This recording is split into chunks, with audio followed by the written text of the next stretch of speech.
Welcome to all. This is my first vlog. I am moving to Saudi Arab from Pakistan اور آج میں آپ کے ساتھ شیئر کروں گی اپنی جرنی اور ایکسپیرینس آف فلائٹ. سب سے پہلے جی میں ایئرپورٹ پہ پہنچ گئی 3 گھنٹے پہلے، جو کہ اچھی بات ہے آئی تھنک، کیونکہ ٹائم سے پہلے پہنچنا اچھا ہوتا ہے، کیونکہ آگے آپ کو نہیں پتہ چیکنگ اور بورڈنگ میں کتنا ٹائم لگے گا. چیکنگ اور بورڈنگ کے بعد جی اس کے بعد میرا سیکیورٹی پروسیس کا یعنی پاسپورٹ FIA کا پروسیس اسٹارٹ ہوا. وہ کروا کے یہاں پر تو پھر میں آگے موو ہوئی. آگے وہاں پر ویٹنگ ایریا تھا، وہاں بیٹھ گئی کافی دیر.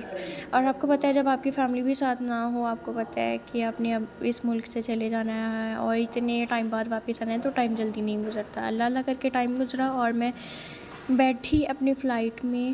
اور میں نے ونڈو سیٹ پہلے ہی بک کروا لی تھی. آن لائن بورڈنگ پاس بھی میں نے لے لیے تھے.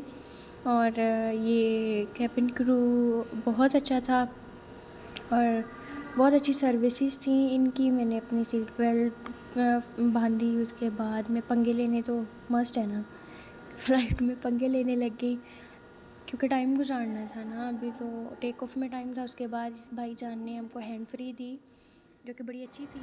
اچھا جی، اس کے بعد ہمارا ٹیک آف ہو گیا. ٹیک آف کرتے مجھے تھوڑی سی نروسنیس ہوئی تھی کیونکہ ہم ہائٹ پہ جا رہے تھے، اور لیکن یہ تھا کہ اچھا رہا سب کچھ بہت اچھا تھا. اور اوپر سے میں جب نیچے دیکھ رہی تھی تو میری زبان سے ایک ہی لفظ نکل رہا تھا کہ سبحان اللہ سبحان اللہ، کہ اللہ تعالیٰ نے ہمیں اتنی نعمتیں دی ہیں کہ ہم جتنا شکر ادا کریں اتنا ہی کم ہے.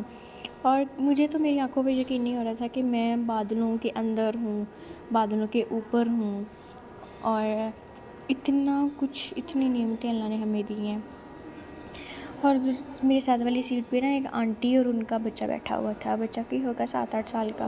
بار بار کہی جائے ماما میں نے ونڈو سیٹ پہ بیٹھنا ہے، ماما میں نے ونڈو سیٹ پہ بیٹھنا ہے. اس بچے کو میں نے ایسے اگنور کیا جیسے نواز شریف اپنے پاکستان کو اگنور کرتا ہے. خیر میں نے تو اس لیے اگنور کیا کیونکہ میری فرسٹ فلائٹ تھی اور میں نے already on line window seat book کروا لی ہوئی تھی اپنی. اور میں بار بار پنگے لے رہی تھی، اسکرین کو ٹچ کر رہی تھی اور میپ کھول رہی تھی کہ ہم کہاں پر پہنچے ہیں، نیچے کیا ہے، ڈیزرٹ ہے، ماؤنٹین ہے، گراس لینڈس ہیں، اور کہاں پر پہنچ گئے ہیں، کتنا ڈسٹینس رہ گیا ہے. بہت اچھا لگ رہا تھا مجھے. اس کے بعد دیکھیں اوپر جیسا سیم تھا ویسے ہی نیچے سیم میپ آپ کو شو ہو رہا تھا میپ پہ. اور دوسرا یہ کہ پھر ہم ایئرپورٹ پہ پہنچ کے جدہ ایئرپورٹ پہ، اور کافی رش تھا. پھر اللہ اللہ کر کے دھکم پیل تو خیر اتنی تو نہیں تھی. خیر پہنچی ایئرپورٹ پہ. پھر ہم نے ڈھونڈنا تھا کہ اپنا سامان، میں تھی بھی اکیلی، مجھے پتہ بھی نہیں تھا کچھ کہ کہاں جانا ہے، کیسے کرنا ہے. میں لوگوں کے پیچھے جہاں سب جائے میں بھی وہاں جا رہی تھی. تو آگے تھا کافی پیدل چلنا پڑا تھا ہمیں. پھر اس کے بعد شکر ہے اللہ پاک کا، سعودی عرب والے اتنی فیسلٹیز دیتے ہیں. انہوں نے ایک ٹرین بھیجی جو ہمیں ایئرپورٹ سے، جو مین انٹرنس تھی ان کی جہاں پر ہمارا سامان آنا تھا، وہاں پر لے کے گئی.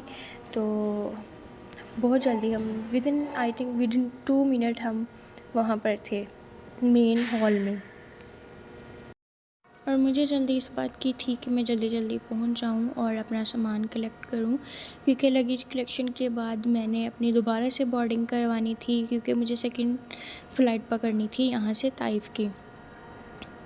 اور میرے پیچھے سارے یہ عمرہ کرنے والے بیٹھے ہوئے تھے. اللہ پاک ان کا عمرہ قبول فرمائے اور تمام مسلمانوں کو اپنے گھر کی زیارت نصیب فرمائے. آمین ثم آمین. اور پاکستان کے حالات بہتر کرے اللہ پاک اور لوگوں پر اپنا رحم فرمائے، اور بہت سارے لوگوں کو ہدایت بھی دے جو پاکستان کے حالات خراب کرنے میں شامل ہیں.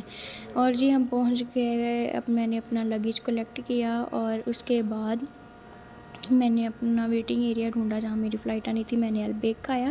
Tata by weight Tata by بھی آپ کو نہیں بولا، میں نے جدہ سٹی کو بولا ہے.